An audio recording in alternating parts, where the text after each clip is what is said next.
चुनाव आयुक्त का नाटक के बारे में आप क्या कहना चाहेंगे?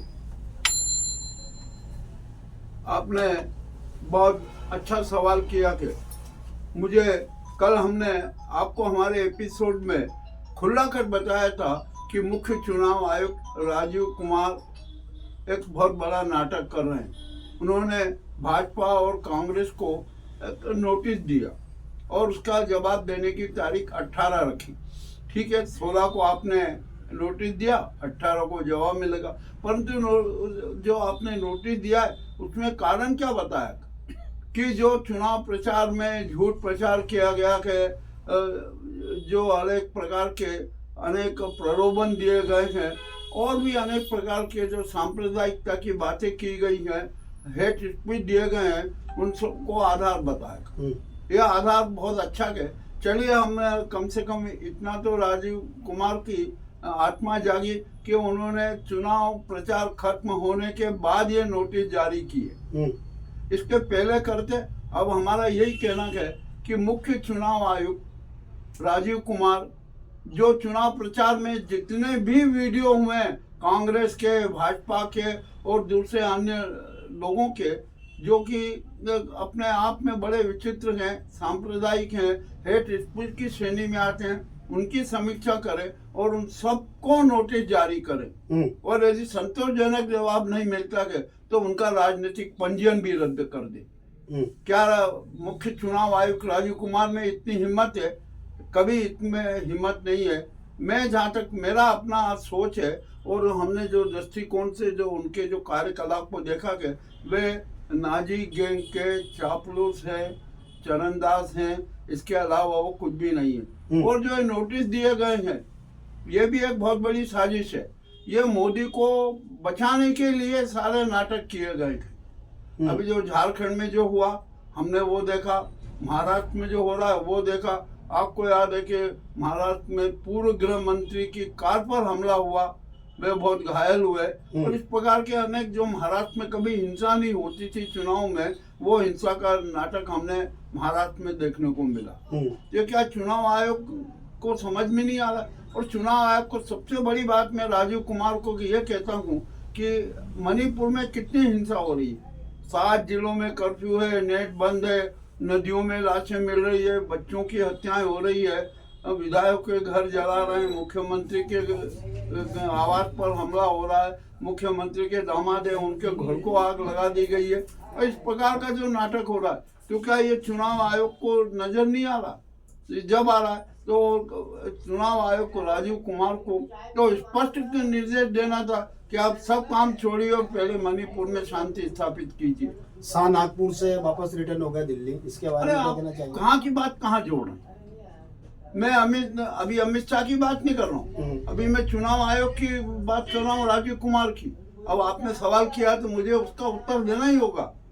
अमित शाह हमारे देश के गृह मंत्री हैं, उनका भी अपना बहुत बड़ा दायित्व है, मगर वे उनकी नीति रीति से हम बिल्कुल नाराज हैं, देश की जनता नाराज है। वे मात्र राजनीतिक नाटक करते हैं, सत्तावादी राजनीति करते हैं। इसका सबसे बड़ा उदाहरण है कि वे महाराष्ट्र में चुनाव प्रचार में गए। चुनाव प्रचार करने के समय उनको जाना था बिदर, उनकी 4 सभाएं थी। संघ उनके खिलाफ था, बिदर में गडकरी उनके खिलाफ थे, और भी अनेक जो संगठन थे वो सब उनके खिलाफ थे। अमित शाह मुंबई से नागपुर पहुंचे, किंतु नागपुर में संघ के लॉबी ने उन्हें बिल्कुल बाहर निकाल दिया कि आपको यहाँ रुकने की जरूरत नहीं। तो अमित शाह सीधे कहाँ पहुंचे? दिल्ली। और दिल्ली में जो उनको सच बात कहना थी वो तो नहीं बोले, और एक बहाना बना लिया कि मैं मणिपुर हिंसा की स्थिति को देखते हुए मैंने रैलियां रद्द की और मैं यहाँ पर उसके समाधान के लिए यहाँ पर आया हूँ। ये बहुत बड़ा सफेद झूठ बोला। तो क्या है, राजीव कुमार को नहीं लगता? उनको भी दिखता क्या? तो यहाँ पर जो अब देश की जनता स्पष्ट कह रही है कि नरेंद्र मोदी अमित शाह को तत्काल पद से त्याग पत्र दे देना चाहिए। आइए अब हम एक बहुत बड़ी बात करते हैं। कल सुप्रीम कोर्ट की मुख्य न्यायाधीश नागरत्ना ने बहुत अच्छा निर्णय दिया कि राष्ट्रपति हो, प्रधानमंत्री हो, गृह मंत्री हो, कोई भी व्यक्ति हो या आम नागरिक हो, वो कानून से ऊपर कोई नहीं है। तो जब अमित शाह बड़ा झूठ बोल सकते हैं तो क्या वे कानून से ऊपर है? हमारे जो राष्ट्रपति मुर्मू जी हैं उनका तो नाजी प्रेम हमें बहुत स्पष्ट नजर आता है। हम तो हर बार कहते ही रहे उनको जरूर बुरा लग रहा होगा, परंतु वे चाहे तो मानहानि का प्रकरण भी दर्ज कर सकती हैं, किंतु मानहानि के प्रकरण का जो दर्ज होता है तो उसका तोड़ भी हमारे पास में है। तो मुर्मू जी को भी चाहिए कि यहाँ पर मणिपुर जल रहा है और आप चुनावी सभाएं कर रहे हैं, ये उचित नहीं है। और जो अनेक प्रदेशों के राज्यपाल खुली राजनीति करते हैं, क्या यह राष्ट्रपति जी को नजर नहीं आता? उनको सब नजर आता है, परंतु इस बारे में हमारे यहाँ के चुनाव आयोग भी मौन है, धृतराष्ट्र बन जाते हैं, राष्ट्रपति जी भी धृतराष्ट्र बन जाती हैं। इस देश में अब यह हालत है कि अब इस देश की जनता का रक्षक कोई नहीं है, प्रजातंत्र का रक्षक कोई नहीं, लोकतंत्र का रक्षक कोई नहीं है। हम यहाँ किसी भी व्यक्ति को हम यह बात नहीं करेंगे।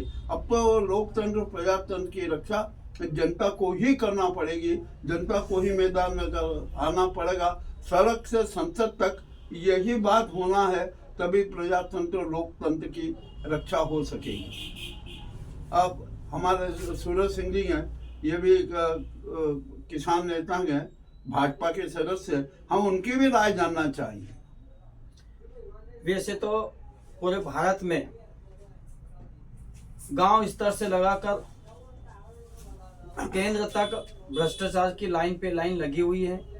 जहां जिसको जैसा मौका मिला वहां भ्रष्टाचार की ओर बढ़ते कदम भाजपा के चले जा रहे हैं। एवं जिस प्रकार से किसानों के साथ में इन्होंने सीधा मरहम लगाने का व्यवहार किया वह फेल हो रहा है।